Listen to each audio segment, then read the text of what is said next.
ጂቱ ቲቪ ላይ ይለቀቃል። መጨረሻ ላይ ጥያቄ ካላችሁ ጠይቃላችሁ። አሁን ትምህርቱን እንከታተል። እግዚአብሔር ከሁላችን ጋር ይሁን። ከእናንተ የሚጠበቀው ሼር እያደረጋችሁ ታቡን ከፍ እያደረጋችሁ ቤቱ ላይ ያለውን ትምህርት መከታተል ነው። ትንሽ ሰዓት ነው የምንማረው፣ ብዙ ሰዓት አንወስድም። ትንሽ ሰዓት እንማራለን፣ ረዥም ሰዓት ጥያቄና መልስ ይኖረናል ማለት ነው። ስለዚህ ትገባላችሁ፣ የፈለጋችሁትን ትጠይቃላችሁ። አንድ አምላክ በሚሆን አንድ አምላክ ስንል በምንድን ነው? እስኪ ከስር ጻፉልኝ። አንድ አምላክ ስንል በምን አብ ወልድ መንፈስ ቅዱስ አንድ አምላክ እንላለን። በምንድን ነው አንድ አምላክ ብለን የምንጠራው? እስኪ ጻፉልኝ። ሶስት አምላክ አንልም፣ ሶስት መለኮት አንልም። እሺ፣ በመፍጠር እውነት፣ በባህሪ እሙ ጎበዝ። እሺ፣ ፎሎባክ መልሻለሁ። እሙ በባህሪ በስልጣን ዓለም። እሺ፣ ሀይሚ በአገዛዝ ጎበዝ። ሀና በመለኮት። እሺ፣ ጸዳለ ማርያም በፍቃድ። እሺ፣ በአኗኗር በጣም አሪፍ። ቤቴሌም በፍቃድ በህልውና አንዱ በአንዱ ህልው ሆኖ በመኖር በመለኮት። በእነዚህ ሁሉ አንድ አምላክ ተብሎ ይጠራል። እሺ፣ ጫላ ብያ በባህሪ በጣም አሪፍ። ፎሎ አድርግ ያለው መልስ። ካሳ በህልውና። እሺ፣ ህልውና የሚለውን በኋላ እናብራራለን። ፎሎ መልስ። ፎሎ አድርግ ያለው። ስለዚህ በጣም አሪፍ፣ እግዚአብሔር ይስጣችሁ። በግብር ቃል በግብር ነው ያልሽው። በግብር አንድ አምላክ ተብሎ ይጠራል። እሺ፣ አንድ አምላክ በሚሆን ብለን ስንጠራ እስካሁን በዘረዘራችሁት ይሆናል ማለት ነው። በአብ በወልድ በመንፈስ ቅዱስ። በአብ በወልድ በመንፈስ ቅዱስ ስንል በምን ማለት ነው? አብ ስንል ወልድ ስንል መንፈስ ቅዱስ ስንል ምንነቱን ያሳየናል። ይሄ ደግሞ በአብ በወልድ በመንፈስ ቅዱስ ብለን ስንጠራ ምንነቱን ያሳየናል። ምንነቱን ደግሞ ያሳየናል ከምስጢረ ሥላሴ ትምህርት አንጻር። ከስር ተሳተፉ። ሀና ሶስትነት፣ አእላፍ ሶስትነት፣ እውነት ሶስትነት፣ ቃል ሶስትነት። ስለዚህ ሶስትነቱን በምን አወቅ ነው? በስሙ አወቀን ማለት ነው። ሀይሚ ጎበዝ፣ አስኑ ጎበዝ፣ እኑ ጎበዝ፣ በጣም ጎበዞች፣ በጣም አሪፍ። ጸዳለ ማርያም ጎበዝ። ሶስትነት፣ ምክንያቱም በስም ሶስት ብለን ስለምንጠራ አብ ወልድን አይሆንም፣ ወልድ መንፈስ ቅዱስን አይሆንም፣ መንፈስ ቅዱስ አብን አይሆንም፣ አብ ወልድን አይሆንም ማለት ነው። ስለዚህ በስም ሶስት ብለን እንጠራለን። ስለዚህ አብ ወልድ መንፈስ ቅዱስ የሚለው ሶስትነትን የምናይበት ይሆናል ማለት ነው። በአብ ቸርነት የተፈጸመ የክርስቶስ ሰው መሆን የተነገረ ሲል ምን ማለት ነው?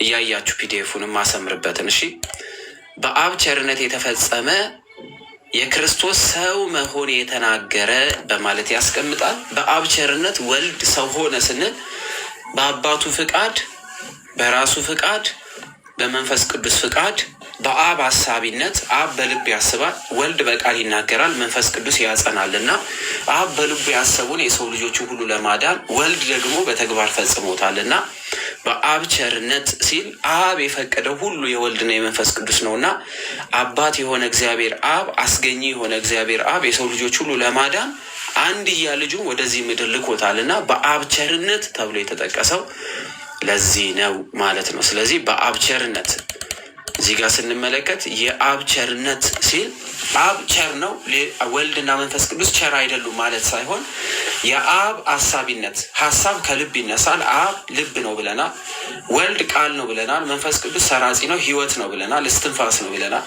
ስለዚህ በልቡ በአብ ልብነት ያለች ያቺ ቸርነት በወልድ በኩል ተፈጽማልናለች ማለት ነው። የእግዚአብሔር አብ መሐሪነቱን በልጁ በኩል አውቀናልና መጽሐፍ ቅዱስ ላይ አባቴ ልኮኛል ብሎ ተናግሯል። የላከኝን የተቀበለ እኔን ይቀበላል ብሏል። ስለዚህ የእግዚአብሔር አብ ላኪነት ሲሆን ልክ አንድ አባት ልጁን አስገድዶ ገርፎ እንደማይልክ ሁሉ አብ የፈቀደው ሁሉ የወልድ ነውና በአብ ፍቃድ በአብ ቸርነት ወልድ መንፈስ ቅዱስ ይህን ዓለም በአንድነት አድነዋል ማለት ነው። ስለዚህ በአብ ቸርነት ሲል የእግዚአብሔር አብ ልብነት፣ የእግዚአብሔር አብ ሀሳቢነት፣ የእግዚአብሔር አብ የሰው ልጆች ሁሉ መውደድ አንድያ የሆነ ብቸኛ ልጁን ወደዚህ ምድር መላኩን የምናይበት ነው ማለት ነው እንጂ አብ ቸር ነው ወልድና መንፈስ ቅዱስ ቸር አይደለም እያሉን እንዳልሆነ ማወቅ አለብን ማለት ነው። ስለዚህ ክርስቶስ ምን ሆነ እያለን ነው። እዚህ ክፍል ላይ ክርስቶስ ምን ሆኗል? ሰው ሆነ እያለን ስለዚህ ክርስቶስ ምንድነው? ሰው ነው እያለ ነው ቃሉ። ሃይማኖተ አበው ክርስቶስ እንዴት ሰው ሆነ ስንል በዚህ በዮሐንስ ወንጌል ምዕራፍ 1 ላይ እንደምንመለከተው ቃል ነበረ፣ ቃልም በእግዚአብሔር ዘንድ ነበረ፣ ቃልም ምን ነበር ይለናል? እግዚአብሔር ነበረ። ቃልም በኋላ ቁጥር 14 ላይ ሄድና ቃል ምን ሆነ ይለናል? ስጋ ሆነ ይላል። ስጋ ለባሽ ደግሞ ሰው ነው፣ የተፈጠረ ፍጡር ነው ማለት ነው። ስለዚህ የተፈጠሩ ፍጡራን የያዙትን ስጋ የራሱ ገንዘቡ አድርጎታል። ስለዚህ ክርስቶስ ፍጹም አምላክ ፍጹም ሰው መሆኑን ቤተክርስቲያን ታምናለች ማለት ነው። አምላክ ብቻ ነው አትልም፣ ሰው ብቻ ነው አትልም። ክርስቶስን መለኮትን የተዋሃደ ገንዘቡ ያደረገ ስጋ ብላ ትጠራለች። ከመለኮት ያልተነጠለ ስጋ መለኮትን ገንዘብ ያደረገ ስጋ ብላ ቤተክርስቲያን ትጠራለች ማለት ነው። ፒዲኤፉን በደንብ አድርጋችሁ ተከታተሉ።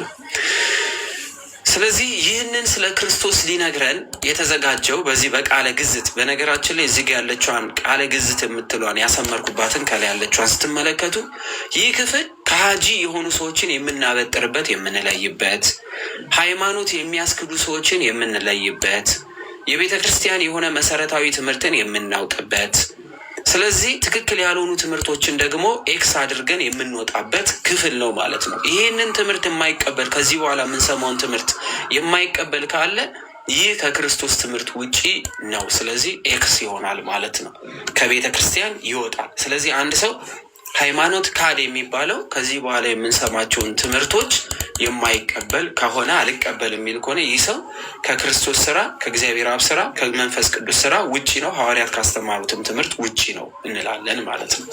ስለዚህ ይህን ነገር ሊያስተምሩን ታላቅ የሆኑት አባት ቅዱስ ጎርጎርዮስ ጽፈውታል ማለት ነው። የመጀመሪያውን ቃለ ግዝቱን አባታችን ቅዱስ ጎርጎርዮስ ጽፈውታል።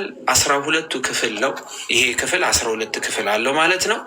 ስለዚህ እነዚህ ክፍሎች 12 ክፍሎች አሏቸው። 12 ቃለ ግዝቶችን አስቀምጠውልናል ማለት ነው። የእግዚአብሔር ልጅ ጌታችን ኢየሱስ ክርስቶስ ነፍስን ስጋ ነስቶ ምንና ምን? ነፍስና ስጋ ነስቶ ከማን? ነፍስና ስጋን ከማን ነሳ? ለምሳሌ መለኮት የነፍስ ፈጣሪ ነው፣ የስጋን ፈጣሪ ነው። ስለዚህ ቃል ምን ነስቷል እያሉን ያሉት ታላቁ ቅዱስ ጎርጎርዮስ ነፍስና ስጋ ነስቶ ማለት የእሱ ያልነበረ የባህሪው ያልነበረ ምን ብሏል ማለት ነው? ከእርሱ ካልሆነ ወስዷል ማለት ነው። መንሳት ማለት መውሰድ፣ መቀበል፣ የራሱ ማድረግ ማለት ነው። ስለዚህ ነሳ። ነፍስና ስጋን ተዋሃዳት ቢሆን ኖሮ እመቤታችን ቅድስት ድንግል ማርያምን ከነፍስና ከስጋ ጋር ተዋሃዳት የምንል ቢሆን ኖሮ እመቤታችንን ሶስተኛ በአካልነት ሶስትነት ያለው ቅድስት ሥላሴ ላይ አራተኛ አድርገን እናስቀምጣት ነበረ። እመቤታችን ትመለክ ነበረ ማለት ነው። ምን ቢሆን ቃል እመቤታችንን ተዋሃዳት ብንል ኖሮ ቃል እመቤታችንን ተዋሃዳት ማለት ወይም ደግሞ ከእመቤታችን ነፍስና ስጋ ጋር ተዋሃደ ብንል ምን ይሆናል ማለት ነው? እመቤታችን መለኮታዊ ባህሪ ገንዘብ ያደረገ ስጋ ይዛለች ማለት ነው። ስለዚህ እመቤታችን ከአብ ከወልድ ከመንፈስ ቅዱስ ጋር ልትመለክ ነው ማለት ነው። ይህ ደግሞ ስህተት ይሆናል። ስለዚህ ቤተክርስቲያናችን ምንድን ነው የምትለው? ከስጋዋ ስጋ ነሳ፣ ከነፍሷ ነፍስ ነሳ ነው እንጂ የሚባለው እመቤታችን ከስጋዋ ስጋ ተዋሃዳት ከነፍሷ ነፍሷን ተዋሃዳት ተብሎ በቤተ ክርስቲያናችን ትምህርት አይሰጥም ማለት ነው። ስለዚህ ይህንን በደንብ አድርገን መለየት አለብን። ግን ከስጋዋ ስጋን ከፍሎ ከነፍሷ ነፍስን ከፍሎ ጌታችን ኢየሱስ ክርስቶስ ተዋህዷታል ማለት ነው። ይህንን ማወቅ ይኖርብናል። ሰው መሆኑን ልናምን ይገባናል አሉን። ማን? ቃል ወልድ እግዚአብሔር ምን ሆኗል? ሰው ሆኗል። ይህን ማመን ግዴታችን ነው።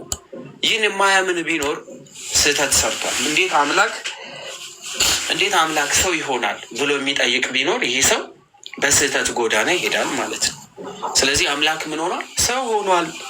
አምላክ ምን ሆኗል? ሰው ሆኗል። እንዴት የሚለውን እናያለን ማለት ነው። ስለዚህ አምላክ ሰው የሆነው ከነፍሷ ነፍስ ከስጋዋ ስጋ ነስቶ ነው የሚለው ማስረጃ ነው ማለት ነው። ይቀጥላሉ። መጀመሪያ ኦሪት ነቢያት ተናገሩ። በመጀመሪያ አስቀድመው ኦሪትና ነቢያት ስለ ጌታችን መድኃኒታችን ኢየሱስ ክርስቶስ ሰው ስለመሆን አስቀድመው ተናግሯል። ድንግል በድንግልና ጸንሳ በድንግልና ትወልዳለች፣ ስሙንም አማኑኤል ትለዋለች። ኢሳይያስ በትንቢቱ እነ ሙሴ አስቀድመው ስለ ጌታ መምጣት፣ እነ ኢዮብ እነ ሄኖክ የአዳም 7ኛ ትውልድ የሆኑት አስቀድመው እነ ዳዊት ብዙዎቹ ኦሪት ላይ ነቢያቶችም በትንቢት የጌታን መምጣት አስቀድመው ተናግረዋል፣ መስክረዋል። ሐዋርያትም እግዚአብሔር በእውነት እንደተገለጠ ደግሞ አስተማሩ። ኦሪትና ነቢያት ያላዩትን ክርስቶስን በራእይ ወይም ደግሞ አስቀድሞ በመመልከት መንፈስ ቅዱስ እየረዳቸው ትንቢት ተናግሯል፣ ግን ሊያዩት አልቻሉም። ሐዋርያት ግን ደግሞ ያ ትንቢት የተነገረለትን ክርስቶስን ተመልክተውታል። ሲወለድ አይተውታል፣ ሲያድግ አይተውታል፣ ሲያስተምር አይተውታል፣ በመስቀል ሲሰቀል አይተውታል፣ የማይሞት አምላክ በስጋ ሲሞት ተመልክተውታል፣ ሞትን ድል ነስቶ ደግሞ ወደ ሰማይ ሲያርግም ተመልክተውታል፣ ምስክሮቹም ናቸው። ስለዚህ ምን ይሉናል ቅዱስ ጎርጎርዮስ? ኦሪትና ነቢያት አስቀድሞ ስለ ጌታ ሰው መሆን መስክረው ነበረ። ሐዋርያትም እግዚአብሔር በእውነት እንደተገለጠ አስተማሩ። እግዚአብሔር የእውነት የተገለጠው ምን ሆኖ ነው? ሰው ሆኖ በጠባብ ደረት በሚነካ በሚዳሰስ ሰውነት ተገልጦ አይተውታል፣ ምስክሮቹም ነው በማለት ቅዱስ ጎርጎርዮስ ይነግሩናል ማለት ነው። ይህም ቀዳማዊ ቃል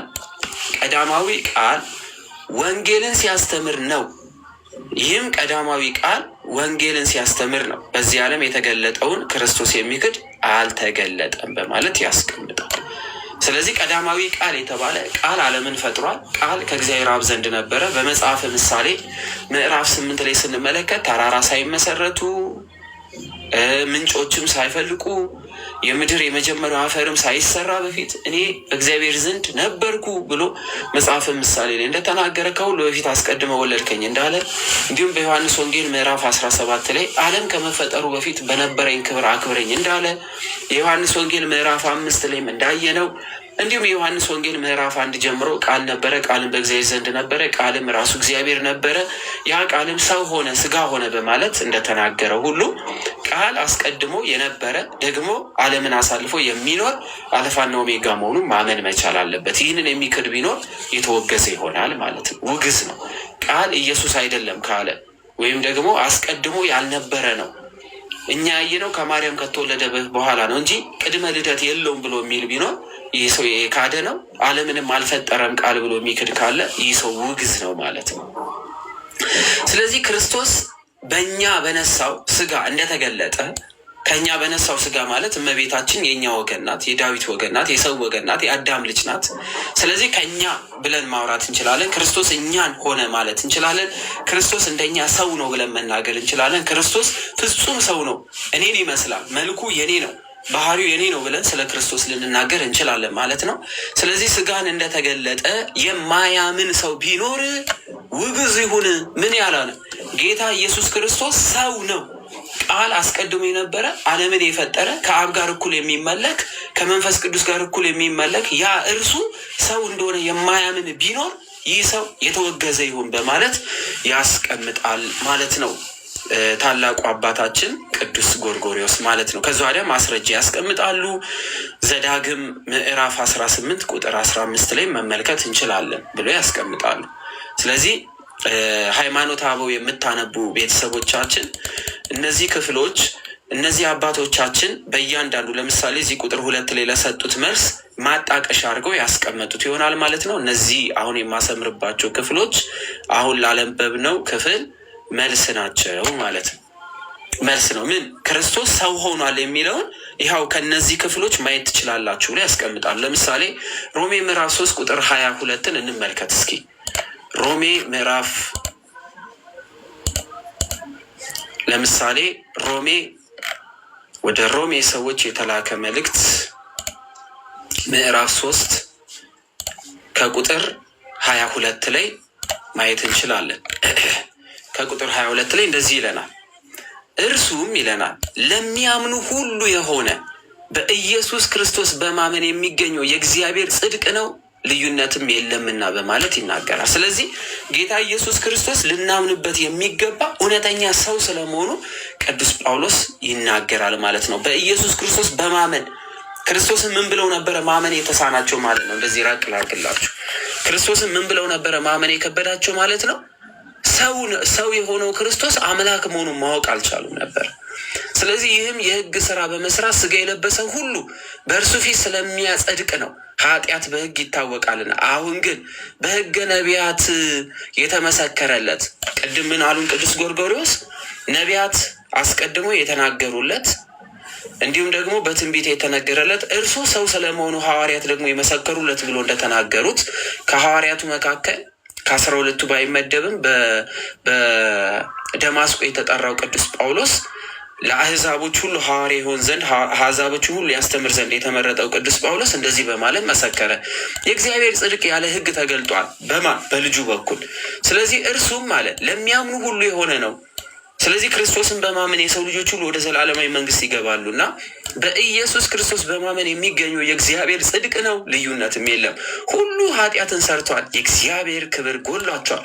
በኢየሱስ ክርስቶስ በሆነው ቤዛነት በኩል እንዲሁ በጸጋው ይጸድቃሉ በማለት ሃይማኖተ አበው ላይ ያለውን ያጸነዋል ማለት ነው። አሁን ያየ ነው። ስለዚህ እንደዚህ እያደረገ ምንድን ነው የሚነግረን? ስለ ጌታችን መድኃኒታችን ኢየሱስ ክርስቶስ ሰው የሆነው እርሱ አዳኝ፣ ፈዋሽ፣ ኃጢአትን ይቅር የሚል እንደሆነ በእነዚህ ክፍሎች ያስቀምጣል። ሮሜ 3:22፣ አንደኛ ጢሞቴዎስ ምዕራፍ 3 ቁጥር 16 ላይ እንዲሁም ደግሞ መዝሙር 118 ላይ 117 ላይ ቁጥር 26 ላይ እንደዚህ እያደረገ ያስቀምጣቸዋል ማለት ነው። ስለዚህ በዚህ ክፍል ጌታ ኢየሱስ ክርስቶስ ሰው እንደሆነ የማያምን ቢኖር ያ ሰው ምን የሆነ ይሁን? የተወገዘ ይሁን በማለት ያስቀምጠዋል ማለት ነው። ውግዝ ይሁን ብሎ ያስቀምጣል ማለት ነው። ስለዚህ እኛ ኦርቶዶክሳውያኖች ጌታችን መድኃኒታችን ኢየሱስ ክርስቶስ ፍጹም ሰው መሆኑን እናምናለንም ማመንም ይኖርብናል ማለት ነው። መጽሐፍ ቅዱሳዊ ማስረጃ አላችሁ ወይ? እርሱ እግዚአብሔር ሰው ሆኗል ለሚለው ካሉን ያ አለን። እሱም የዮሐንስ ወንጌል ምዕራፍ 1 በተለይ የማይደፈረውን የደፈረ የማይመረመረውን የመረመረ ብዙዎች ሊገልጡት ያልቻሉትን እግዚአብሔር መንፈስ ቅዱስ ባገዘው በረዳው የገለጠው የቅዱስ ዮሐንስን ወንጌል ማየት በቂያችን ነው። በመጀመሪያ ቃል ነበረ ይለናል። ስለዚህ ቃል መጀመሪያ ያለው በመጀመሪያም የነበረ ከሁሉ በፊት የነበረ ነው ብሎ ያስቀምጣል። ቃልም በእግዚአብሔር ዘንድ ነበረ። እግዚአብሔር አምላክ እግዚአብሔር አብ በነበረበት ዘመን ሁሉ የነበረ ነው። ምክንያቱም አስገኘ አብ ቢሆንም ከአብ ግን ለአፍታም ሳይነጠል ለዘላለም አብሮት እንደነበረ ይነግረናል። ቃልም በእግዚአብሔር ዘንድ ነበረ ይላል። ቃልም በእግዚአብሔር ዘንድ ነበረ። ቃልም ደግሞ ምንድን ነው ይለናል? ራሱ እግዚአብሔር ነው። ማን? ቃል ምንድን ነው? በእግዚአብሔር ዘንድ የነበረ ብቻ ሳይሆን ቃል ራሱ ምንድን ነው? እግዚአብሔር ነበረ ብሎ ያስቀምጠናል። ስለዚህ ሁሉ ነገር በእርሱ ሆኗል። ሁሉ ዓለም ሁሉ የሚያየው ነገር ሁሉ በቃል ሆኗል። ስለዚህ ይህ ቃል ደግሞ ምን ሆኗል ብሎ ይነግረናል? ቃል እግዚአብሔር ነው ብሎናል። እግዚአብሔር ደግሞ ምን ሆነ ይለናል? ስጋ ሆነ። ስጋ ለባሹ ደግሞ የሰው ልጅ ነው። ስለዚህ የሰው ልጅ ተብሎ ጌታ ኢየሱስ ክርስቶስ ተጠርቷል ማለት ነው። ጌታ ኢየሱስ ክርስቶስ ምንድን ነው? የሰው ልጅ ተብሎ ተጠርቷል ማለት ነው። የሰው ልጅ ተብሎ ተጠርቷል። ስለዚህ ይህን ልናውቅ ይገባናል ማለት ነው። ስለዚህ ይህንን የማያምን ሰው ቢኖር ምን ይሆናል ማለት ነው?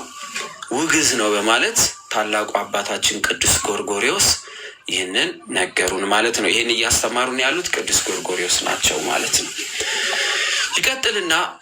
ይቀጥልና ትርጓሜው አንድ ሰው እንኳን ክርስቶስ በዚህ ዓለም በምትሃት ታየ። በምን ታየ? ክርስቶስን ምትሃት ነው የሚል ቢኖር ክርስቶስን ምትሃት ነው። አይ እርሱ ሰው ሆኖ አይደለም ሰው መስሎ ነው። ለምሳሌ ሙስሊሞች ምን ይላሉ?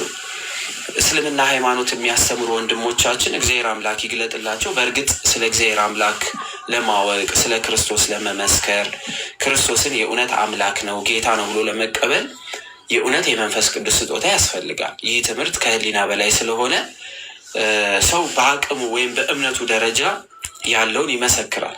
የእውነት መንገድን ለሰው ልጆች ሁሉ የሚገልጥ መንፈስ ቅዱስ ለሁላችንም ትክክለኛውን መንገድ ይግለጥልን። እንደዛ ነው ማለት የምንችለው።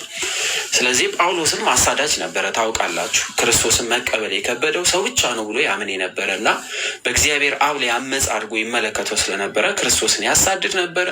ክርስቶስ ሲገለጥለት ግን እውነተኛ አምላክ እንደሆነ መስክሯል። ስለ እርሱ ሞቷል ማለት ነው። ባላይ እንዴት አደርሽ? እግዚአብሔር ይመስገን፣ እንኳን ሰላም መጣሽ።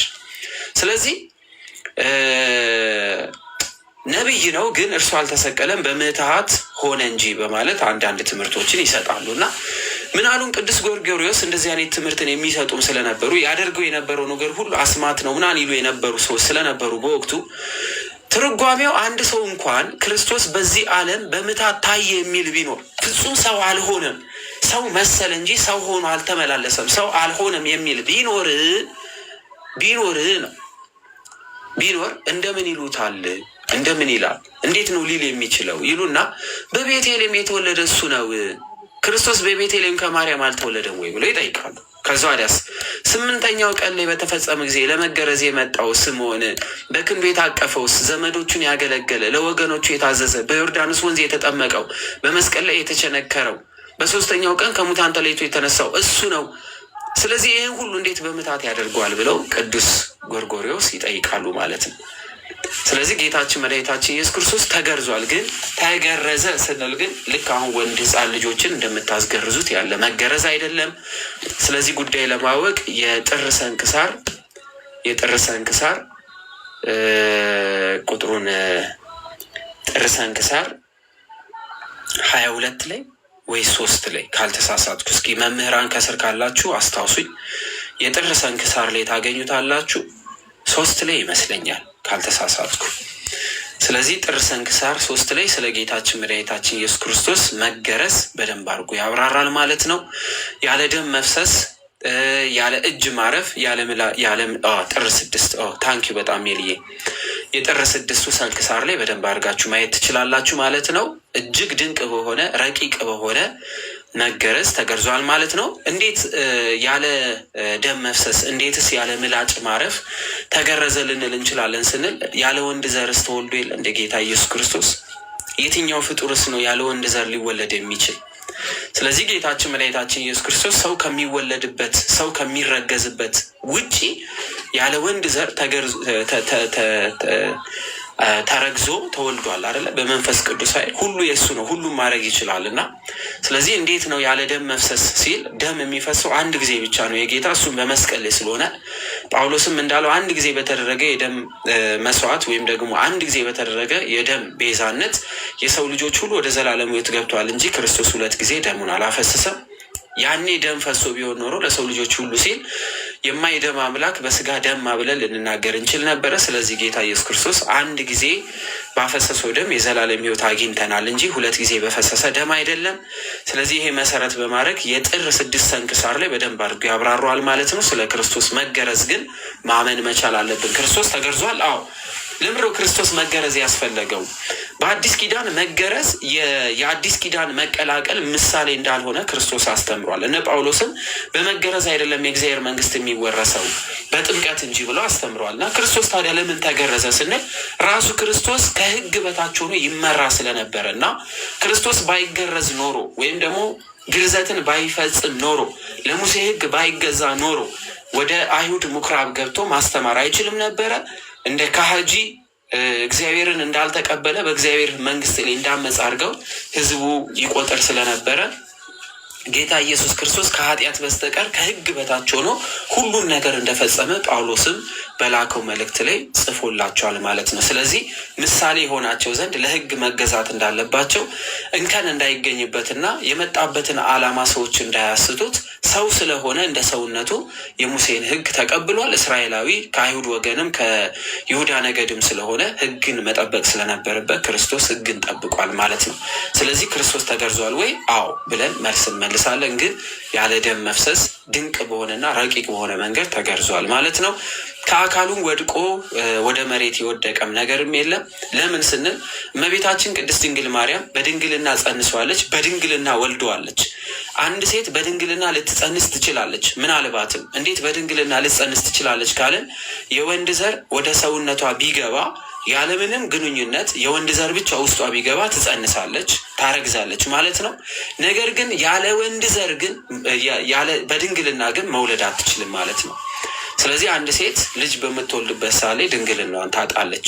እመቤታችን ቅድስት ድንግል ማርያም ግን ድንቅ የሆነው ነገር ያለ ድንግልና ማጣት ጸንሳለች። እንዲሁም ደግሞ ስትወልድ ደግሞ ድንቅ በሆነ መንገድ ድንግልናዋን ሳታጣ ወልዷለች። ይህ ደግሞ በእግዚአብሔር ዘንድ የተደነቀ የተገረመ በእውነት ለእግዚአብሔር የሚሳነው ነገር የለም ወይ ብሎ ቅዱስ ገብርኤል እንደነገረን የምናምነው ነው ማለት ነው። ስለዚህ ሁሉም ማድረግ የሚችል አምላክ ሁሉን ማድረግ ይችላል።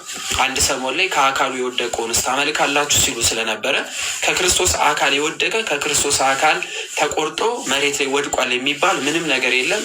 የወረሰውን የራሱ ያደረገውን ገንዘቡ ያደረገውን አካል በዙፋን አስቀምጦታል እንጂ ከአካሉ ከፍሎ የጣለው ከአካሉ ከፍሎ ወደ ምድር ትቶት የሄደው ምንም ነገር የለም ብላ ቤተክርስቲያናችን ታስተምራለች። ይሄ የጸና እምነታችን ነው። ለእግዚአብሔር ሁሉ ነገር ይቻሏል የሚለው ምስክራችን ነው። ስለዚህ ጥር 6 ላይ ያለውን ሰንክሳሩ ማየት ትችላላችሁ። ምን ለመገረዝ የመጣው በማለት እናያለን። ስምዖን አረጋዊም ጌታ ኢየሱስ ክርስቶስን አይቶ አቅፎ በእርሱ ለማመን ዓይኖቼ ማዳንን ተመለከቱ እኔ ባሪያህን አሰናብተኝ ብሎ ለማለት 500 ዓመታትን ጠብቋል።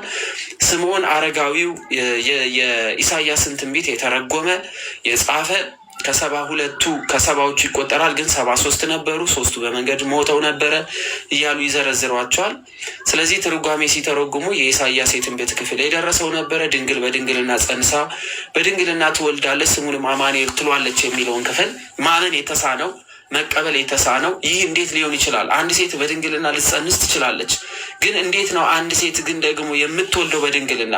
ሲጀመርስ እንዴት ያለ ወንድ ዘር ትወልዳለች ብሎ ግራ የተጋባ ይህን ክፍል ሊተረጉም የካደ ትርጓሜውንም የሰረዘ የቀየረ ነበረ። ግን መልአኩ ደጋግሞ ትርጓሜን አስተካክሎ ይህን እስከምታይ እንደውም አትሞትም ተብሎ የተነገረው እድሜ ዘመኑ ሁሉ አልጋ ቁራኛ ሆኖ የጠበቀ ጌታ ኢየሱስ ክርስቶስ በ8ኛው ቀን ወደ ቤተ መቅደስ ማርያም ይዛው በመጣች ጊዜ የተመለከተ ጌታ ክርስቶስን አቅፎ በዓይኖቹ የተመለከተ ድንግል በድንግልና የጸነሰችውን አስቀድሞ በትንቢት የጻፈውን በዓይኖቹ የተመለከተ ነው። ለዚህ ነው ድንግል በድንግልና ጸንሳ በድንግልና ትወልዳለች የሚለው።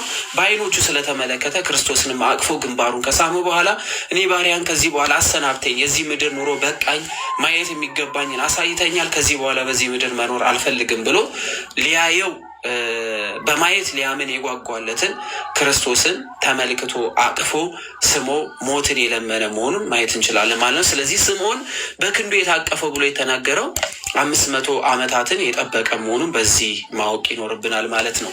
እንዴት ለሚለው የታምር ክፍል ነው፣ ድንቅ ክፍል ነው። ይህን ለማመን ጠንካራ የሆነ እምነት ያስፈልገናል። ሰው ቢያምን ውሃ ላይ ይራመዳል፣ ሰው ቢያምን ተራራን ይነቀንቃል። ሰው እምነት ካለው ዛፍን ነቅሎ ወደ አንድ ቦታ ያስቀምጣል፣ ተራራን ማዘዝ ይችላል። ይህ ደግሞ የጌታ ቃል ነው። ስለዚህ ይህን ለማመን ጽኑ የሆነ እምነት ያስፈልጋል ማለት ነው። ዘመዶቹን ያገለገለው ለወገኖቹ የታዘዘው በማለት ይናገራል። ጌታ ኢየሱስ ክርስቶስ ለእናቱ ይታዘዝ ነበረ፣ ለአባቱ ዮሴፍ ይታዘዝ ነበረ፣ ለወንድሞቹ ይታዘዝ ነበረ፣ ለእህቶቹ ይታዘዝ ነበረ። ወንድሞቹ ስንል እነ ያዕቆብ እነ ይሁዳ ማየት እንችላለን። የጌታ ወንድሞች ተብለው በዮሴፍ ቤት ያደጉትን ማለት ነው። እነ ሰሎሜን ማየት እንችላለን። በአንድ ቤት ውስጥ ያደጉ ስለነበሩ መጽሐፍ ቅዱስ እህቶቹ ወንድሞች እያለ ይዘረዝራቸዋል እንጂ እመቤታችን ወልዳቸዋለች ማለት አይደለም።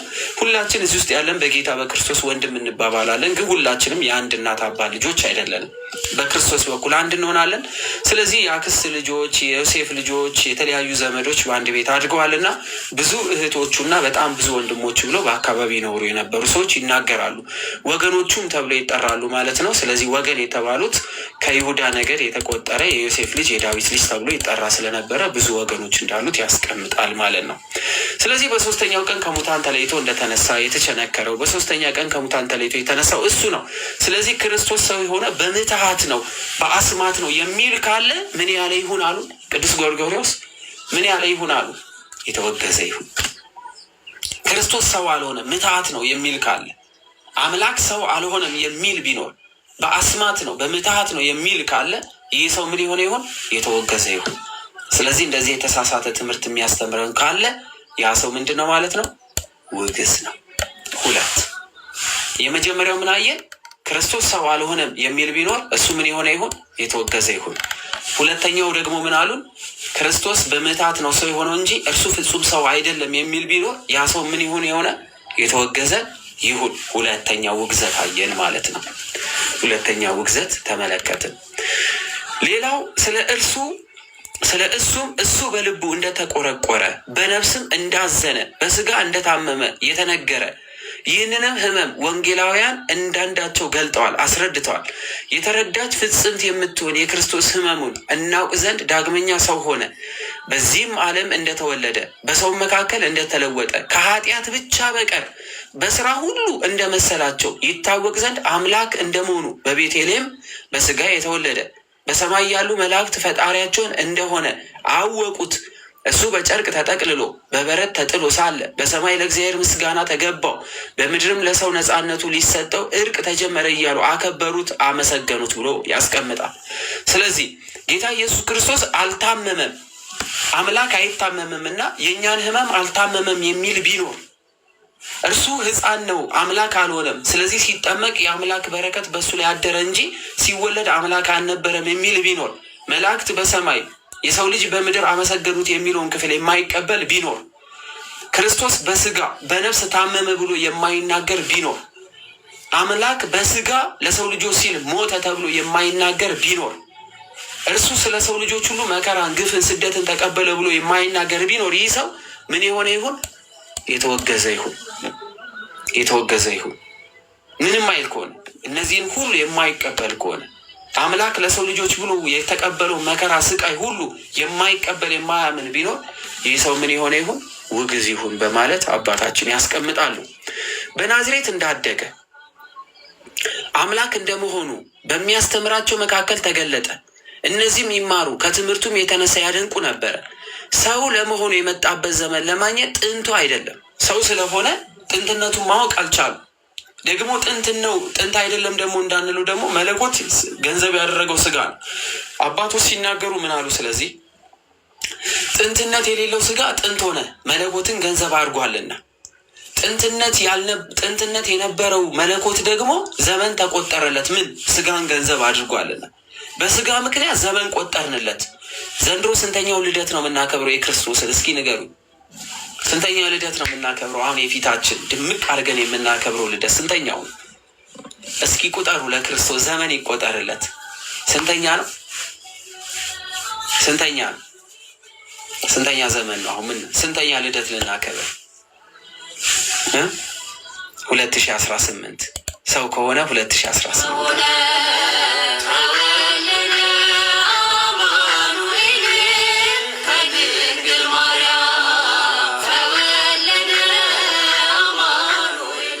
እሺ ሰው ከመሆኑ በፊት ስንት ዘመን ኖረ? ሰው ከመሆኑ በፊት ስንት ዘመን ኖረ? ሰው ከመሆኑ በፊት ስንት ዘመን ኖረ? ንገሩኝ እስኪ። ታውቁታላችሁ? ወልድ ቃል ሰው ከመሆኑ በፊት ስንት ዘመን ኖረ? ይታወቃል? እናውቃለን? የት እንደነበረ እናውቃለን? ይታወቃል? ሰውን ከመፍጠሩ በፊት መቼ እንደነበረ የሚያውቅ ሰው አለ? መቼ ዓለምንስ እንደፈጠረ ዓለምን ከመፍጠሩ በፊት የት እንደነበረ የሚያውቅ አለ? የለም። እሺ ዓለምን ካሳለፈ በኋላ ስለ ስንት ዘመን እንደሚኖርስ እናውቃለን? አናውቅም። ስለዚህ አልፋና ኦሜጋ ብሎ ራሱን ገልጧል። ምን ብሏል? አልፋና ኦሜጋ ብሎ ራሱን ገልጧል። ስለዚህ ቃል ዘመን አይቆጠርለትም፣ ግን ዘመን ተቆጠረለት። በምን? ከስር ጻፉልኝ። ቃል ዘመን አይቆጠርለትም ነበረ። አልፋና ኦሜጋ ነው። ከዘመናት በፊት የነበረ ዘመንን የፈጠረ ነው። ስለዚህ ዘመንን የፈጠረ ከዘመናት በፊት የነበረ እርሱ ዘመን ተቆጠረለት። በምን? በስጋ። ጎበዞች ጎበዞች፣ ይሄ ሚስጥረ ስላሴ ሚስጥረ ስጋዊ እየተማርን ነው። እሺ በምን ተቆጠረለት? በስጋ ስንል በምትለዋ ቃል ማንን ታመለክታለች? ምን ያልተነጠለው መሆኑን ታሳየናለች። ስጋ ብቻ ካልን ስህተት ነው። በስጋ ካልን ምን አለ ማለት ነው? ያልጠራ ነው። ነገር ግን የምናውቀው ዘመን የማይቆጠርለት ግን በስጋ ምክንያት ዘመን የተቆጠረለት ምን አለ ማለት ነው? መለኮት አለ ማለት ነው። ስለዚህ መለኮትን ያደረገ መለኮትን ገንዘቡ ያደረገ ከመለኮት ያልተለጠለ ስጋ ምን ሆኗል ማለት ነው? ለመለኮት ዘመን እንዲቆጠርለት አደረገ። መለኮት አልተነጠለውምና 2018 ብለን እንድንቆጥር አደረገን ማለት ነው። ይህንን በደንብ አድርጋችሁ እወቁ። ስለዚህ ምን ይሉናል አባታችን? በናዝሬት እንዳደገ አምላክ እንደመሆኑ በሚያስተምራቸው መካከል ተገለጠ። እነዚያ የሚማሩ ከትምህርቱ የተነሳ ያደንቁ ነበር። ሰው ለመሆኑ የመጣበት ዘመን ለማይገኝለት። እሺ በደንብ ሼር እናድርገው። እሺ በናዝሬት እንዳደገ አምላክ እንደመሆኑ በሚያስተምራቸው መካከል ተገለጠ። እነዚያ የሚማሩ ከትምህርቱም የተነሳ ያደንቁ ነበረ። ለምንድን ነበረ ከትምህርቱ የተነሳ ያደንቁ የነበረው? የዮሐንስ ወንጌል ስንማር ታስታውሳላችሁ አይደለ? ሰሞኑን ተምረን ነበረ። እርሱ እንዴት ሳይማር ይህን ሁሉ ነገር ያስተምራል ብሎ ይደነቁ ነበረ። ምክንያቱም እርሱ ከገሊላ ስለነበረ፣ የገሊላ ሰዎች ደግሞ የተናቁ አሳ አጥማጆች ስለነበሩ፣ ተንቀው የነበሩ ሰው ስለነበሩና ልክ እንደ ኢየሩሳሌም እንዳሉት በይሁዳ ከተማ እንዳሉት እንደነሱ የተማሩ ስላልነበሩ፣ መጽሐፍትን የሚያነቡ ስላልነበሩ፣ ክርስቶስ ከገሊላ ስለነበረ እርሱ ሳይማር መምህር ሳይኖረው እንዴት አውቆ ነው ይህ ሁሉ ትምህርት የሚናገረው ብሎ ይደነቁበት ነበር። የትምህርቱ ባለቤት ራሱ ነው። ሁሉን የሚያውቅ ነው። አብርሃምን ያውቃል፣ ይስሐቅን ያውቃል። ሁሉን ያናገረ እርሱ ስለነበረ ገልጦ ሲያስተምራቸው ይገረሙበት፣ ይደነቁ ነበረ። እነሱ እንኳን ሊፈቱት የማይችሉትን እርሱ እየፈታ ያስተምራቸው ስለነበረ በትምህርቱ ይደነቃሉ። ሰው ለመሆኑ የመጣበት ዘመን ለመገኘት ጥንቱ አይደለም። ሰው ለመሆኑ የመጣበት ዘመን አይታወቅም። ሰው ከሆነ በኋላ ታወቀ እንጂ ሰው ከመሆኑ በፊት የነበረበት ዘመን አይታወቅም። እሱ ዘመን የማይቆጠርለት ነው አለ። በምን? በመለኮት በስጋስ ተቆጠረለት። ሰው ከመሆኑ በፊት ግን ዘመን የማይቆጠርለት እሱ ግን ዘመን እንዲቆጠርለት በፍቃዱ ምን ሆነ? ሰው ሆነ እያሉን እኮ ነው አባታችን። ስለዚህ ጥንትነት ያለው ያ በጣም ሩቅ የሆነ ምንም ዘመኖቹ መነሻዎቹ የማይታወቁት እሱ ሰው በመሆኑ ግን ዘመን ተቆጠረለት። በዮርዳኖስ የተጠመቀ ግን ኃጢአት ኖሮበት ለመንጻት ያልተጠመቀ ብሎ ያስቀምጧል። ታዲያ ለምንድን ነው ክርስቶስ በ30 ዓመቱ ሊጠመቅ የሆነው ነው ጥያቄ። ለምን ክርስቶስ በ30 ዓመቱ ተጠመቀ? ለምንድን ነው ክርስቶስ 30 ዓመታትን መጠበቅ ያስፈለገው? ለምንድን ነው 28 ዓመቱ 18 ዓመቱ ላይ ለምንድን ያልተጠመቀው ክርስቶስ? ብዙዎቻችን በቀላሉ የምንመልሰው አዳም በ30 ዓመቱ ወደ ገነት ስለገባ የሚል መልስ እንሰጣለን አይደለም? እንደዛ ነው ብዙዎቹ መልስ የምንሰጠው። ትልቁ መሰረት ግን ጌታችን ኢየሱስ ክርስቶስ ከጥምቀት በኋላ የሚፈጽመው ስራ ትምህርት መጀመር ነበረ። አንድ ሰው ከተጠመቀ በኋላ በቤተ ክርስቲያን ውስጥ የሚገኘውን ሁሉ አገልግሎት ማግኘት ይችላል። አንድ ሰው የመንፈስ ቅዱስን ልጅነት ሳያገኝ ቅዱስ ቁርባን መቀበል አይችልም። ቤተ መቅደስ ገብቶ ከአንዲት ቤተ ክርስቲያን ሊያገኘው የሚገባውን ነገር ሁሉ ማግኘት አይችልም። እንደ አንድ ክርስቲያንም አይቆጠርም። ስለዚህ ጌታችን መድኃኒታችን ኢየሱስ ክርስቶስ ዮሐንስ የኃጢአት ስርየት ጥምቀት ቢያጠምቅም ክርስቶስ ግን ኃጢአት ኖሮበት ሳይሆን የተጠመቀው የስርዓቶች ሁሉ መጀመሪያ የሆነውን ስርዓት የሆነውን የመንፈስ ቅዱስ ልጅነት የምናገኝበትን ወደ ትምህርት እንድንመጣ ዘላለማዊ የሆነ የእግዚአብሔር መንግስት እናገኝበት ዘንድ የመጀመሪያው መንገዳችን የሆነውን ጥምቀትን ስርዓት ሊሰራልን አንድ። ሁለተኛም 30 ዓመት የጠበቀበት ምክንያት በዚህ በሙሴ ሕግ መሰረት አንድ ሰው ሊቀ ካህንነትን የሚጀምረው ወይም የክህነትን ስራ፣ የማስታረቅን ስራ፣ ይቅር የማስባልን ስራ፣ መስዋዕት የማቅረብን ስራ፣ በምኩራብ ላይ ቆሞ የማስተማርን ስራ የሚጀምረው እድሜው ስንት ሲሆን ብቻ? 30። እድሜው 30 ካልሆነ በድቁና አገልግሎት ይቀጥላል እንጂ ክህነትም አይሰጠውም። እንደ ቤተ ክርስቲያናችን ፍትሐ ነገሥቱ እድሜው 30 ሲሞላ ለአንድ ዲያቆን ስልጣነ ክህነት ትሰጣለች። እድሜያቸው በ24 አግብተው ዲያቆን ሆነው ግን መስቀል ያላዙ የምትመለከቱት እድሜያቸው 30 እስከሚሞላ ድረስ ይጠብቃሉ ማለት ነው። ልክ 30 ሲሞላ ግን ስልጣነ ክህነት ይሰጣቸዋል። ያስራሉ፣ ይፈታሉ፣ ከእግዚአብሔር ዘንድ ያስታርቃሉ፣ ቅዱስ ሥጋውን ይፈትታሉ ማለት ነው። ስለዚህ ጌታችን ኢየሱስ ክርስቶስ ከጥምቀት በኋላ የሚቀጥለው ስራው ማስተማር፣ ሐዋርያትን መምረጥ፣ የሊቀ ካህንነትን ስራ መጀመር፣ ይሄ በመልከ ጼዴቅ የተመሰለውን የሊቀ ካህንነትን ስራ አንድ ብሎ የሚጀምርበት ስለሆነ እድሜው 30 እስከሚሞላ ድረስ ክርስቶስ ትምህርትም አልጀመረም። ድንቅ ተአምራቶችንም በይፋ ወይም ደግሞ በታየበት እንደዚህ በህዝብ መካከል ሰው በተሰበሰበበት ቦታ ብዙ አላደረገም። ማንነቱንም ገልጦ አላስተማረም። ስለዚህ ጌታ 30 ዓመት ሙሉ እንዲጠብቅ የሆነበት ምክንያቱ በሙሴ ሕግ መሰረት አንድ በእግዚአብሔር ሕግ የሚመራ ሰው ሊቀ ካህንነትን እንዲያገኝ 30 ዓመትን መጠበቅ ስላለበት ክርስቶስ ለዚህ ሕግ ሲል 30 ዓመታትን ጠብቋል ማለት ነው። ዘጸአት ላይ ተጽፎ እናገኘዋለን ይህን ሕግ ማለት ነው። ስለዚህ ምን ይሉናል ቅዱስ ጎርጎርዮስ? በዮርዳኖስ የተጠመቀ ግን ኃጢአት ኖሮበት ሳይሆን ለመንጻት አልተጠመቀም፣ በንጽሕና አንድ መሆንን ይሰጠን ዘንድ ነው እንጂ።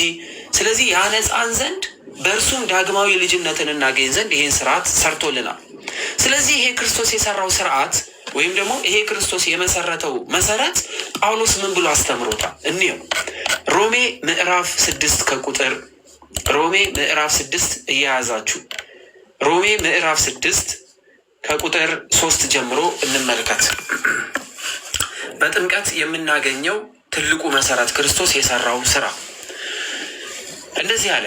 እንግዲህ ምን እንላለን አለ ጳውሎስ። በደንብ እያያችሁ ጸጋ እንዲበዛ ኃጢአት ጸንተን እንኑር አላቸው ለሮሜ ሰዎች። አይ ምክንያቱም ይህን ክፍል ሲጽፍ በመገረዝ እንጂ በመጠመቅ የዘላለም ሕይወት አናገኝም ብለው ለሚናገሩ ሮሜ ውስጥ ለነበሩ ቢጸ ሐሳውያን ወይም የሐሰት ትምህርት ያስተምሩ የነበሩና አይሁዳውያን ሆነው ከኢየሩሳሌም ከኢየሩሳሌም ወይም ደግሞ ከእስራኤል ውጭ የሆኑ አሕዛብ ሮም ውስጥ የነበሩት በክርስቶስ አምነው ተጠምቀው የሚጨመሩትን እየወቀሱ ስላስቸገሩ ፌበን በምትባል አንዲት ትጉ በሆነ ሴትና ጠንካራ የሆነች ሮም ውስጥ በጣም በከፍተኛ ደረጃ የሮም ሕዝቦችን በማስተማር በመላላክ በቤተ ክርስቲያን አገልግሎቱ ጸንታ የምትገኝ ሴት መጣ ለጳውሎስ ነግራው ነው ይህንን ጳውሎስ መልእክት እየጻፈላት ያለው። እና እንግዲህ ምን እንላለን አለ ጳውሎስ መልእክቱን ሲጽፍላቸው፣ ጸጋ እንዲበዛ በኃጢአት ጸንተን እንኑር? ኧረ አይደለም ይላቸዋል። ራሱ ይመልስና ለኃጢአት የሞትን እኛ ወደፊት እንዴት አድርገን በእሱ እንኖራለን? ስለዚህ አንድ ሰው መንጻት የሚችለው አዳማዊ ከሆነ ሞት ነፃ ሆኖ ክርስቶሳዊ በሆነ ማንነት ውስጥ መኖር የሚችለው በጥምቀት መሆኑን ይነግራቸዋል። በመገረዝ አይደለም፣ በመገረዝ አይደለም። ስለዚህ በምን በመጠመቅ ነው እንጂ ብሎ ጳውሎስ ይነግራቸዋል ማለት ነው። ስለዚህ ወይስ ከክርስቶስ ኢየሱስ ጋር አንድ እንሆን ዘንድ ሰው ከክርስቶስ ጋር አንድ መሆን አለበት። ሰው ከክርስቶስ ጋር አንድ ካልሆነ ከዘላለማዊ የሆነ ሞት አይወጣምና፣ ስለዚህ አንድ ሰው እንዴት ነው ከክርስቶስ ጋር አንድ የሚሆነው የሚለውም ጳውሎስ ሲናገር ከክርስቶስ ጋር አንድ እንሆን ዘንድ ምን የተጠመቅን ሁላችን አለ። ሁላችን ሲል ራሱን ጨምሮ ማለት ነው። ስለዚህ ጳውሎስ ራሱ ከክርስቶስ ጋር አንድ ለመሆን ምን ሆኗል ማለት ነው? ተጠምቋል።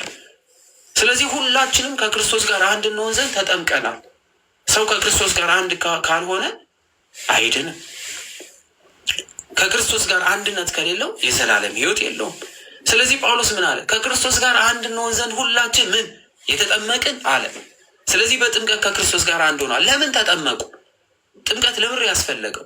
ከሞቱ ጋር አንድ እንሆን ዘንድ እንደተጠመቅን አታውቁም ማለት። ሰው ከክርስቶስ ሞት ጋር አንድ የሚሆነው በጥምቀት ስለሆነ፣ ካልተጠመቀ ከክርስቶስ ጋር አንድ አይሆንም።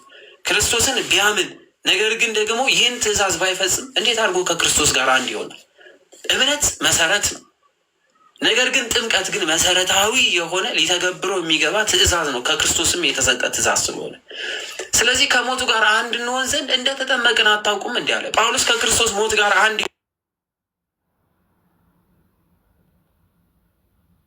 ከክርስቶስ ሞት ጋር አንድ ከክርስቶስ ሞት ጋር አንድ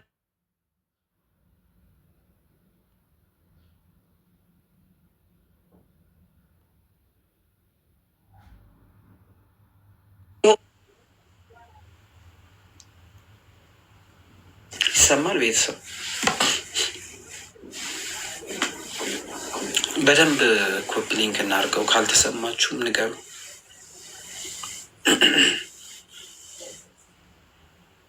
እሺ፣ በደንብ ሼር እናድርገው። እሺ ቤተሰቦች፣ እግዚአብሔር አምላክ ይርዳ። ስለዚህ ጳውሎስ ምን አለን? ከሞቱ ጋር አንድ እንሆን ዘንድ እንደተጠመቅን አታውቁም እንዲህ አለ። ለምንድነው ከክርስቶስ ሞት ጋር አንድ የምንሆነው ስንል ሞትን በሞቱ ስለሆነ የቀበረ። እየተሰማችሁ አይደለም?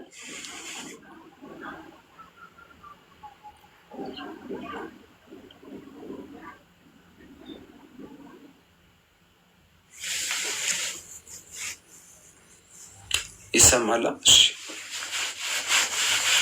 እግዚአብሔር አምላክ ይርዳን። ስለዚህ ከሞቱ ጋር አንድ እንሆን ዘንድ እንደተጠመቅን አታውቁም ሲል ክርስቶስ በሞቱ ምንን ገድሏልና? ሞትን ቀብሯልና። በሞቱ ሞትን ቀብሯል። በሞቱ ሞትን ገድሏልና ከክርስቶስ ሞት ጋር አንድ እንሆን ዘንድ እንደተጠመቅን አታውቁም? እንግዲህ ክርስቶስ በአብ ክብር ከሙታን እንደተነሳ እንዲሁ ደግሞ እኛ በአዲስ ሕይወት እንድንመላለስ ከሞቱ ጋር አንድ እንሆን ዘንድ በጥምቀት ከእርሱ ጋር ተቀበርን አለ። ከክርስቶስ ጋር በትንሣኤው አንድ እንሆን ዘንድ ምን እንሁን አለ? እንጠመቅ። ስለዚህ ክርስቶስ ይሄንን ምን አድርጎልናል ማለት ነው? መሰረት አድርጎልናል። ለዚህ ነው ሃይማኖተ አበው ላይ ለመንጻት ምን አላለም አለ ቅዱስ ጎርጎርዮስ። ለመንጻት አልተጠመቀም።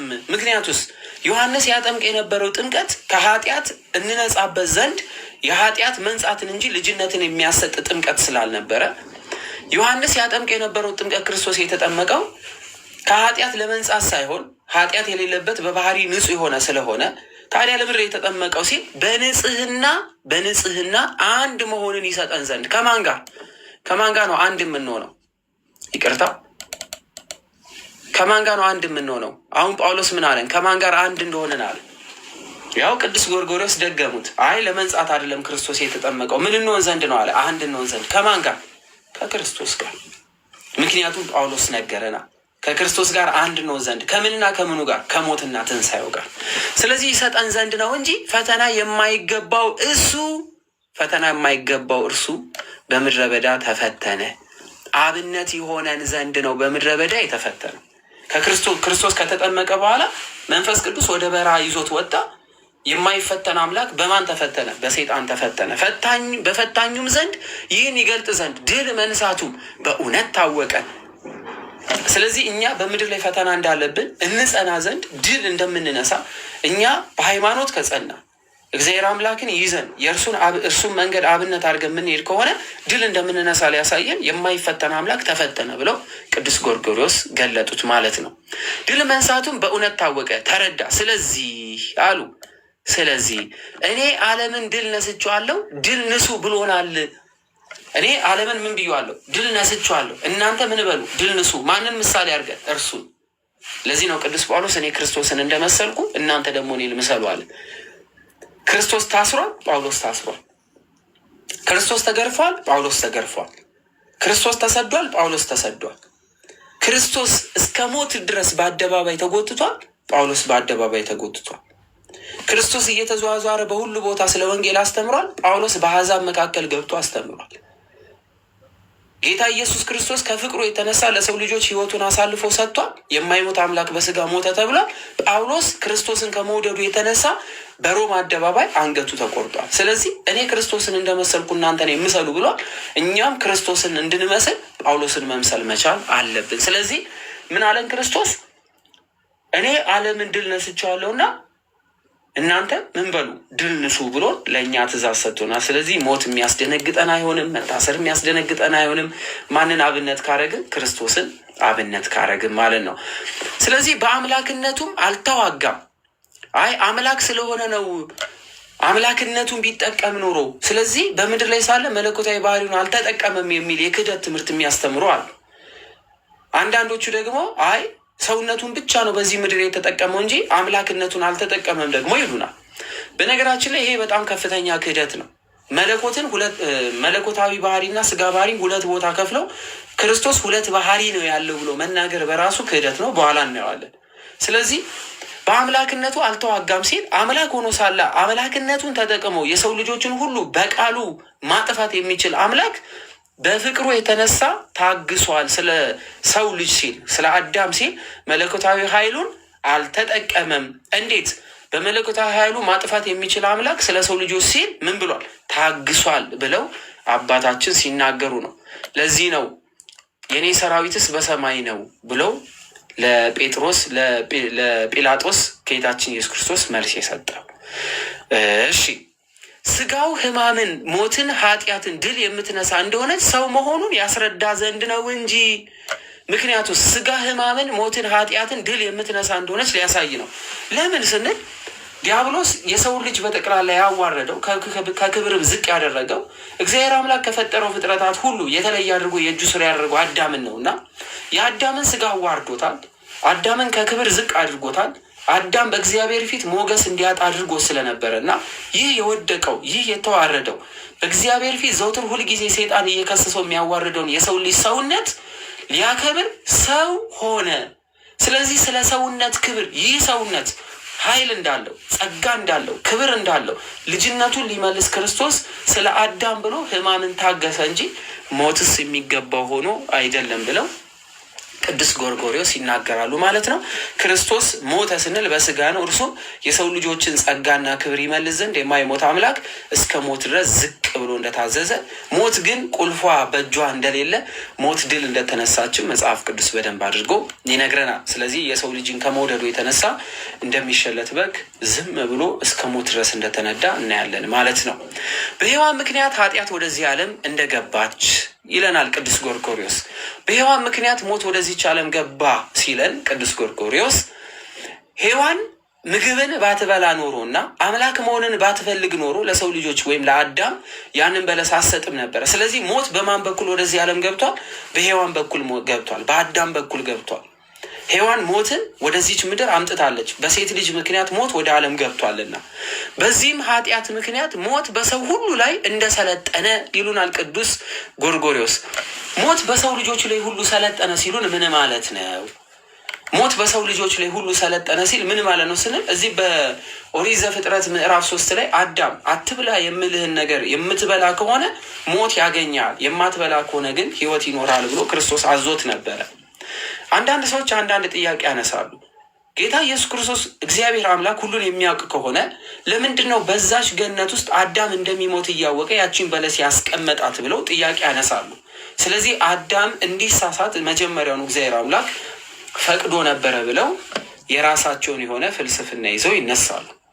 ነገር ግን በአዳምና በእግዚአብሔር መሀል የነበረ ልዩነት ያቺ በለስ ብቻ ነበረች የምትከፍለው።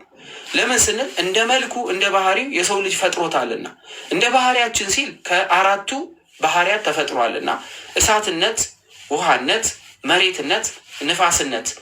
መጽሐፍ አክሲማሮስ ላይ እነዚህን አራቱን ጥቂት አድርጎ ፈጠራቸውና ይለናል። መጽሐፍ አክሲማሮስን ስታዩት ከነዚህ ከአራቱ ደግሞ በምድር ላይ ሁሉ በልካቸው እንዲሰፉ አደረገ ብሎ ስለ እግዚአብሔር አምላክ ባህሪያትን እንዴት አድርጎ ዓለምን እንደፈጠረ ይነግረናል። እሳትነት ስለምንድን ነው ሲል እሳትነት መለኮታዊ ባህሪውን ሲገልጥ ሁሉን ነገር የሚያነድ ሁሉን ነገር የሚቆጣ ለሁሉ ነገር ደግሞ ኃያል እንደሆነ ሲገልጽ፣ ሌላው ደግሞ እውነተኛ የሆነ ብርሃን ከብርሃን እንደሚቀዳ ፀሐይ ከእሳት ተቀድቷል፣ ሙቀት ከእሳት ወጥቷል። እንዲሁም ደግሞ ብርሃን እኛ የምንመለከታቸው ብርሃናት ሁሉ ከእሳት የተቀዱ ወይም ከእሳት የተጨመቁ ብሎ መጽሐፍ አክሲማሮስ ይገልጣል። ስለዚህ እሳትን ጥቂት አድርጎ ፈጥሮ ከባህሪው ከዛ ወዲያ ምን አደረገ? በልኩ ሰፋው ብሎ መጽሐፍ አክሲማሮስ ያስቀምጣል። ስለዚህ ሰውነታችን ይሞቃል፣ እሳትነት አለን። እንደ ባህሪው ፈጠረን ስንል አንደኛው ይሄ ይሆናል ማለት ነው። ሁለተኛው ውሃነት ነው። ውሃ ያጸዳል፣ ውሃ ያነጻል፣ ውሃ ቆሻሻን ያጥባል፣ ውሃ ወደ ቅድስና ያሳድጋል፣ የገማ የሸተተን ነገር ያጸዳል። ስለዚህ አምላክ ሁሉን ነገር ንጹህ አድርጎ ቅዱስ አድርጎ እንደሚፈጥር ሲያሳይ ውሃነት የባህሪው መገለጫ ነው ብለው ቅዱስ አክሲማሮስ መጽሐፍ ላይ በደንብ አድርገው ያስቀምጡታል ማለት ነው አባታችን። ስለዚህ በዚህ በመጽሐፍ አክሲማሮስ ላይ ውሃ የባህሪው መገለጫ አንጺነቱን፣ ይቅርባይነቱን፣ ወደ ቅድስና መመለሱን የባህሪውን ሲያሳይ የሰው ልጅ ቅዱስና ንጹህ ሆኖ መፈጠሩን ከውሃነቱ እናያለን። ውስጣችን እርጥበት አለ፣ ላብ አለ፣ ውሃነት ይወጣል። ስለዚህ ቀዝቃዛነት ይኖራል። ውስጣችን እንደሚዘዋወር ውሃ ከፍተኛውን የሰውነታችን ባህሪ ይይዛል ማለት ነው። አራተኛው የሰው ልጅ የተፈጠረበት ባህሪ መሬትነቱ ነው። እግዚአብሔር አምላክ መሬትነት ባህሪው መገለጫው ነው ብሎ መጽሐፍ አክሲማሮስ ያስቀምጣል። የእግዚአብሔር ባህሪ መገለጫው መሬትነት እንዴት ሆነ ብሎ ሲል መሬት ሁሉን ታበቅላለች። መሬት ለፍጥረታት ሁሉ የሚገባውን ምግብ ትሰጣለች። መሬት ቻይ ናት። መሬት ስትረገጥ ትይዛለች። ሁሉን ነገር ተሸክማ ጸንታ ትኖራለች። እግዚአብሔር አምላክ ቻይ መሆኑን መጋቢ መሆኑን ፍጥረቱን ሁሉ የተሸከመ መሆኑን ፍጥረቱን ሁሉ የሚያኖር መሆኑን መገለጫው ነው ብሎ ያስቀምጣል።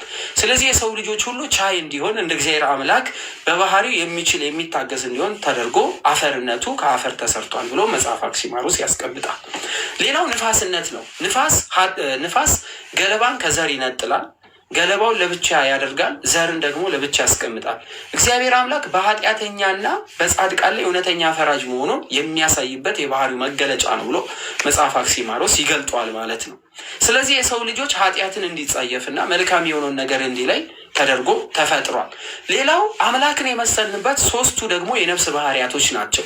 አንደኛው ተናጋሪነት፣ ነባቢነት፣ ለባዊነት፣ ሕያውነት የሚንላቸው ሶስቱ ባህሪያት ደግሞ ፍጹም አምላክን እንድንመስል እንደ መልኩ እንደ ባህሪው ፈጥሮናል። አምላክ ተናጋሪ ነው። የሰው ልጅ ሁሉን አዋቂ ነው፣ ሁሉን ይናገራል። አምላክ ለባዊ ነው። አምላክ በልቡ በሀሳቡ ሁሉን ነገር ያስባል። የሰው ልጅ አሳቢ ተደርጎ ተፈጥሯል። በደመ ነፍስ ሳይሆን በሀሳብ ተረድቶ ሁሉን ነገር አቅዶ መሄድ ነው። አምላክ ዘላለማዊ ነው። የሰው ልጅም ዘላለማዊ ነው። በነፍስ ባህሪ ዘላለማዊ ነው፣ የማይሞት ነው። ነፍስ አትሞትም፣ ዘላለማዊት ናት።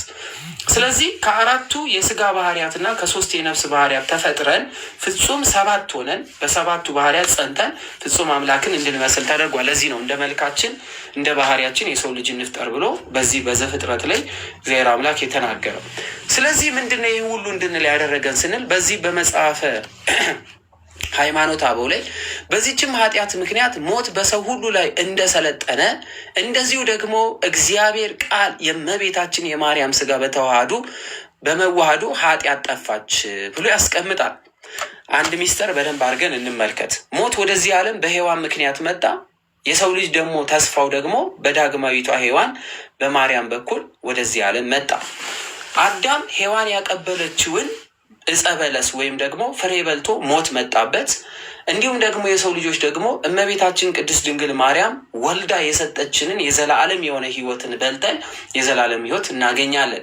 ስጋው ከስጋዋ የተነሳ ነው፣ ነፍሱም ከነፍሷ የተነሳ ነው፣ ደሙም ከደሟ የተወሰደ ነው።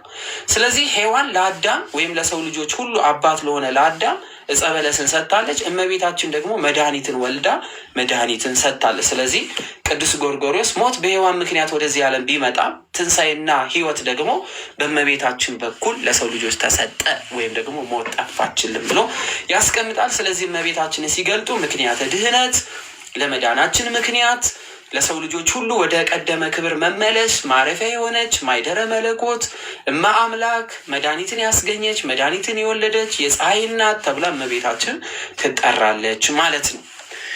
ይህ ስጋ ከኛ የነሳው ነው። ይህ ስጋ ከማን የነሳው? የዘላለም ሕይወት የምናገኝበት ስጋዬን የበላ ደሜን የጠጣ የዘላለም ሕይወት ያገኛል ተብሎ የተነገረለት ይህ ስጋ ከማን የተነሳ ነው? ከእኛ የተነሳ ነው። ለምን? ጌታችን መድኃኒታችን ኢየሱስ ክርስቶስ ቃል ማለት ነው። አስቀድሞ ቃል ስጋ ከመዋሃዱ በፊት ስጋ አልነበረው። ስጋ ነበረው የሚል ካለ የተወገዘ ይሆናል። ቃል በስጋ ነበረ የሚል ከሆነ ስለዚህ እግዚአብሔር ወልድ አስቀድሞ የሰው ልጅ ከመፍጠሩ በፊት በስጋ ነበረ እንደማለት ነው።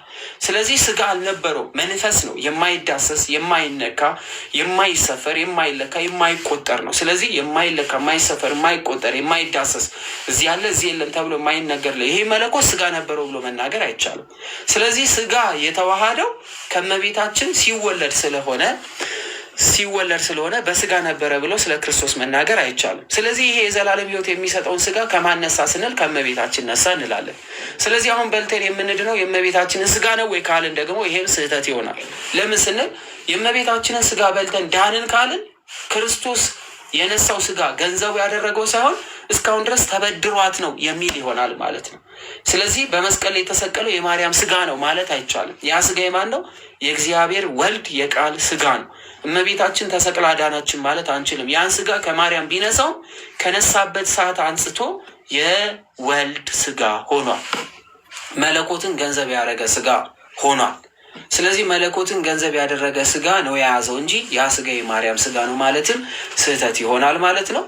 ስለዚህ እንደዚህ አይነት ትምህርት ከሰማችሁ ይህ ለእመቤታችን ካለን ፍቅር የተነሳ አውርተን በኋላ ግን ሕጸጽ የሆነ ትምህርት ያመጣል።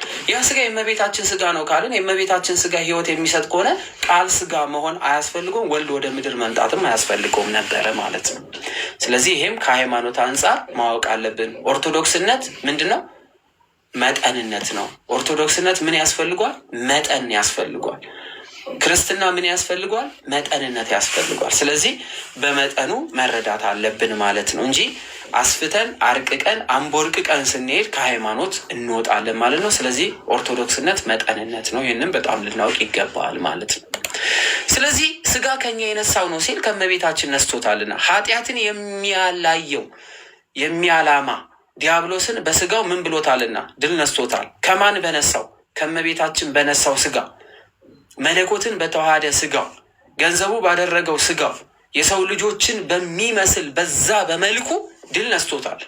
ሰይጣን ባዋረደው መልክ በዛው በናቀው መልክ ድል ነስቶታል። በምን ላይ? በመስቀል ላይ ማለት ነው። ጭንቅ ባለበት ቦታም አኖረው። ኃጢአትን የማያላማ የሚፈታተት ዲያብሎስ ድል የተነሳ በሞቱ ሞትን በምኑ በሞቱ ሞት ጠፋ።